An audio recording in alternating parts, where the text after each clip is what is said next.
like a Hellcat.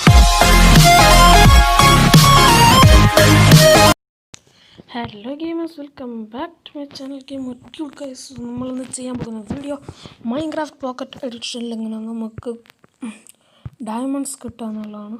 So diamonds കിട്ടുക എന്നുള്ള എല്ലാവരും മനസ്സിലൊരു ചോദ്യമായിരിക്കും, പ്രത്യേകിച്ച് മൈൻക്രാഫ്റ്റ് സ്റ്റാർട്ടേഴ്സിന് ആദ്യമായിട്ട് കളിക്കുന്നവർക്ക് എങ്ങനെ ഡയമണ്ട് ആദ്യം കിട്ടുകയെന്ന് ഒരു ചോദ്യമായിരിക്കും. അപ്പോൾ അത് ഞാൻ നിങ്ങൾക്ക് പറഞ്ഞുതരാം. രണ്ട് വഴികൾ ഞാൻ പറഞ്ഞുതരാം. രണ്ട് വഴികൾ, ഒന്ന് ഇത്തിരി ടഫാണ്, രണ്ടാമത്തെ ചിലപ്പോൾ ചില ആൾക്കാർക്ക് മാത്രമേ ചെയ്യാൻ കഴിയുള്ളൂ.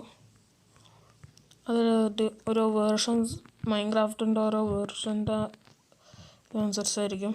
സോ നമുക്ക് നോക്കാം.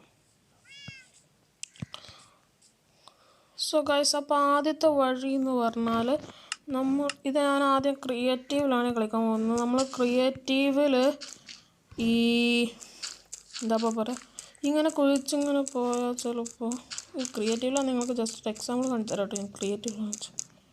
പക്ഷെ കണ്ടില്ല, ഇതുണ്ടോ ഗൈസ് ഇത് കണ്ടില്ല, ഇത് അവിടെ കുറേ അയൺ കിടപ്പുണ്ട്. അപ്പം ഇങ്ങനെ കുഴിച്ചു പോയാൽ ഡയമണ്ട് നിങ്ങൾക്ക് കിട്ടും.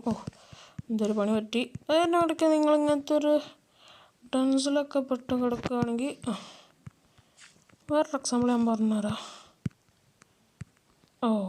അതവിടെ റെഡ് സ്റ്റോൺ ഉണ്ട്, അവിടെ ഒരു റെഡ് സ്റ്റോണ്. പിന്നെ ഈ ലാവൻ്റെ ചുറ്റും നിങ്ങൾ കുറച്ചും കൂടി ശ്രദ്ധിക്കുന്നത് നല്ലതാണ്. അവിടെ ആയിരിക്കും കുറച്ചും കൂടി കൂടുതൽ ഡയമണ്ട്സ് ഉണ്ടാവും. അങ്ങനെ കുഴിച്ച് പോയാൽ നിങ്ങൾക്ക് ഡയമണ്ട്സ് കിട്ടും. ഓരോരുത്തരുടെ ലക്ക് പോലെ ഇരിക്കും. ഇത് എല്ലാ വേർഷൻസിനും ചെയ്യാൻ പറ്റുന്ന ഒരു കാര്യം തന്നെയാണ്, ഇങ്ങനെ മൈനിങ് ചെയ്യാന്നുള്ളത്. സോ അതവിടെ വേറെ അയണുണ്ട്, വേറെ ഇങ്ങനെ നോക്കിയാൽ കിട്ടും. ലാവൻ്റെ അടുത്ത് ലാവ കാണുകയാണെങ്കിൽ അതിൻ്റെ അടുത്ത് ഇങ്ങനെ മൈനിങ് ചെയ്ത് നോക്കിയാൽ ചിലപ്പോൾ കിട്ടാൻ സാധ്യത കൂടുതലാണ് ഗൈസ്, കിട്ടാൻ സാധ്യത കൂടുതലാണ്. സോ എന്നാൽ നമുക്ക് അടുത്ത വേലേക്ക് പോവാം. ഗൈസ്, ഇതാണ് ഞാൻ പറഞ്ഞ രണ്ടാമത്തെ വഴി. ഈ രണ്ടാമത്തെ വഴി എന്ന് പറഞ്ഞാൽ ചില വേർഷനിൽ മാത്രം അവൈലബിൾ ആവുകയുള്ളൂ. സോ നമുക്ക് നോക്കാം. ഇത് നമ്മൾ 4 അയൺ എടുത്തിട്ട് ഇങ്ങനെ ഒന്ന് ഇങ്ങനത്തെ റോയലും ഒന്ന് ഇങ്ങനത്തെ റോയലും വെച്ചാൽ നമ്മൾ വെക്കുക. അതിൻ്റെ മേലെ നിന്നിട്ടൊരു പംകിനും വെച്ചാൽ ഇങ്ങനത്തെ ഒരാളെ കിട്ടും.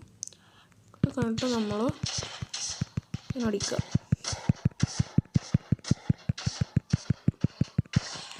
അപ്പം നമുക്ക് കുറച്ച് അയൺ കിട്ടും. 2 പോരാ.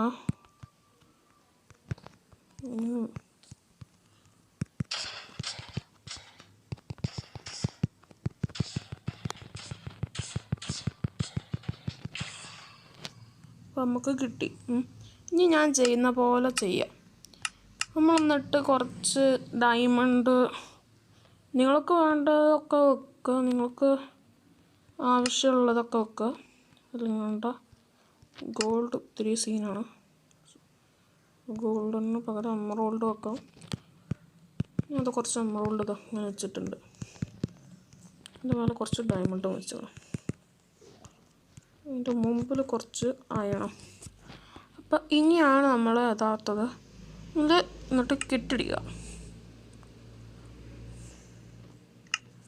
കിറ്റടിച്ച ശേഷം ഞാൻ ഇപ്പോൾ ഈ വട്ടിട്ട് കാണിക്കുന്ന ഈ പെൻസിലിൻ്റെ പോലത്തെ സിമ്പിൾമ നിൽക്കുക. അത് കഴിഞ്ഞിട്ട് നമ്മളിതാ ഇവിടെ ക്രിയേറ്റീവ് എന്നാണ്, ഇവിടെ സർവൈവൽ നടത്തിട്ട് പ്ലേ കൊടുത്താൽ നമ്മളിതാ ഇപ്പോൾ സർവൈവലാണ്. സർവൈവൽ. ഈ അയൺ എന്തിനെടുക്കാൻ പറഞ്ഞതെന്ന് വെച്ചാൽ നമ്മൾക്ക് പിക്കാക്സ് ഉണ്ടാക്കാനാണ്. പിക്കാക്സ്. അത് കഴിഞ്ഞിട്ട് നമ്മൾ നിങ്ങൾക്ക് ഇത് ഇങ്ങനത്തെ ചില വേർഷനിലൊക്കെ അവൈലബിൾ കിട്ടത്. നമ്മൾ ക്രിയേറ്റീവിലെടുത്ത സാധനങ്ങൾ നമ്മളൊക്കെ സർവൈവലുണ്ടാവുക, അങ്ങനത്തെ ചില വേർഷനാണ്. അതിൻ്റെ വേർഷൻ അങ്ങനെ ഉണ്ടാവണം. നമ്മളിതങ്ങനെ എടുത്താൽ നമ്മൾ ഇതാ അയൺ കിട്ടി. അതേപോലെ ഡയമണ്ട് എക്സ്പീരിയൻസ് ഒക്കെ കൂടുന്നുണ്ടല്ലോ ഇതിൽ. ഇങ്ങനെ എടുക്കാം, ഒരു കഷ്ടപ്പാടുമില്ല. ഇതാണ് ഏറ്റവും സിമ്പിളായ വഴി. പക്ഷെ ഇത് ചില വേർഷനിൽ അവൈലബിൾ ആകുള്ളൂ, അതാണ് ഉള്ള പ്രശ്നം. അപ്പോൾ ഗൈസ്, നിങ്ങൾക്ക് ഈ വീഡിയോ ഇഷ്ടപ്പെട്ടാൽ ലൈക്ക് ചെയ്യുക, ഷെയർ ചെയ്യുക, സബ്സ്ക്രൈബ് ചെയ്യാത്ത ആരെങ്കിലും സബ്സ്ക്രൈബ് ചെയ്ത് സപ്പോർട്ട് ചെയ്യുക. കൂടാതെ അടുത്തുള്ള ബെല്ലൈക്കൺ കൂടി എനേബിൾ ചെയ്താൽ ഞാൻ ഇടുന്ന എല്ലാ വീഡിയോസും നിങ്ങൾക്ക് നോട്ടിഫിക്കേഷനായി ലഭിക്കുന്നതായിരിക്കും. സോ അടുത്തൊരു വീഡിയോ വീണ്ടും വരുന്നവരെ I M signing off. Bye friends.